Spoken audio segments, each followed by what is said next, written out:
So guys, मैंने अभी मेरी पूरी कॉलेज अपग्रेडेशन की प्रोसेस कंप्लीट की है, तो मैं वो प्रोसेस आपसे शेयर कर देता हूँ ताकि आपको भी हेल्प हो जाए। तो उसमें सबसे पहले हम मेरे पुराने कॉलेज में गए थे, जो मुझे अलॉट हुआ था फर्स्ट राउंड में। वहाँ जाने के बाद हमसे उन्होंने कैंसलेशन लेटर लिखवा लिया, जिसमें हमने लिखा था कि हमें इस पुराने कॉलेज से एडमिशन कैंसिल करना है, और हमने जो भी ओरिजिनल डॉक्यूमेंट्स दिए थे वो हमें वापस चाहिए। फिर ये लेटर लिखने के बाद हमसे उन्होंने 1500 रुपये ले लिए कैंसिलेशन फ़ीस के लिए, और सारे डॉक्यूमेंट्स हमें वापस दे दिए।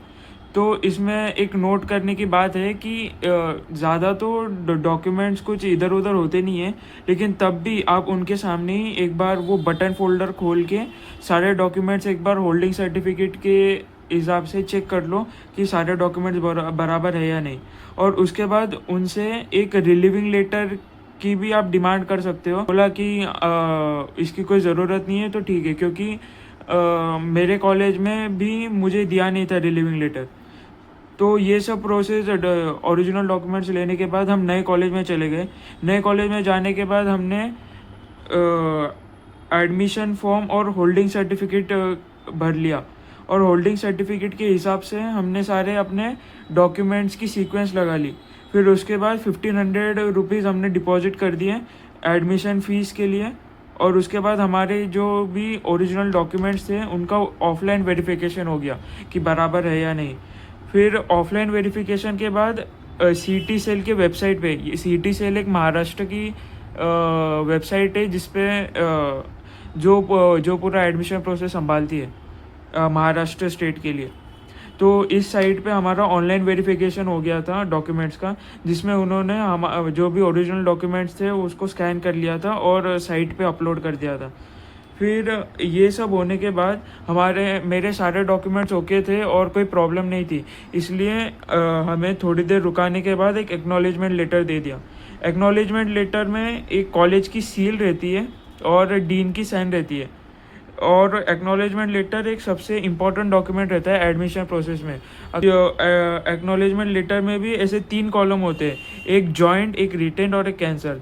तो हमेशा, चाहे आपको रिटेंशन वो कॉलेज में करना हो या नहीं करना हो, जॉइंट में येस होना चाहिए और कैंसल में नो ही होना चाहिए।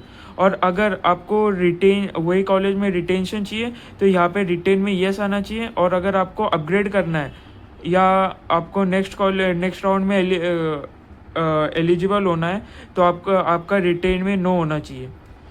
तो एक्नॉलेजमेंट लेटर लेने के बाद हमें थोड़ी देर बाद सीटी सेल से एक एसएमएस भी आ गया, जो नंबर हमने सीटी सेल को एग्ज़ाम रजिस्ट्रेशन के टाइम पे दिया था।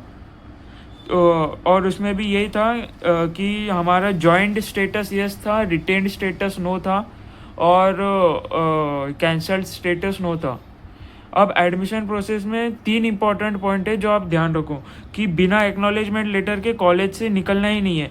चाहे अगर वो उस दिन एडमिशन प्रोसेस होने के बाद उसी दिन ना दे रहे हो, तो एक दिन वहाँ पे स्टे कर लो उसी सिटी में, और अगले दिन जाके एक्नॉलेजमेंट लेटर लेके ही घर पे आना, उसके सिवा मत आना। फिर दूसरा इम्पोर्टेंट पॉइंट है कि वहाँ जाके शांत मत बैठो एडमिशन प्रोसेस में। जो भी आपके कलीग्स हो गए या जो स्टूडेंट्स आपसे पहले एडमिशन करने आए होंगे, तो उनको बहुत सारी चीज़ें पता होती है, तो आप उनसे पूछ सकते हो कि एडमिशन प्रोसेस कैसे करना है, कहाँ पे जाना है, कौन से रूम में जाना है, तो वो भी आपको बहुत गाइड कर देंगे।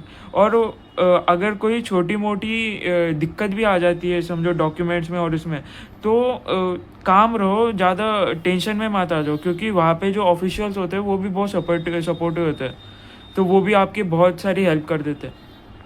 तो आई होप आपके सारे डाउट्स क्लियर हो गए होंगे, और अगर आपको इसके बाद भी कोई डाउट्स हो गए तो आप कमेंट सेक्शन में लिख सकते हो। मैं ट्राई करूँगा कि आपको जल्द से जल्द उसका रिप्लाई कर दूँ। Thank you for watching.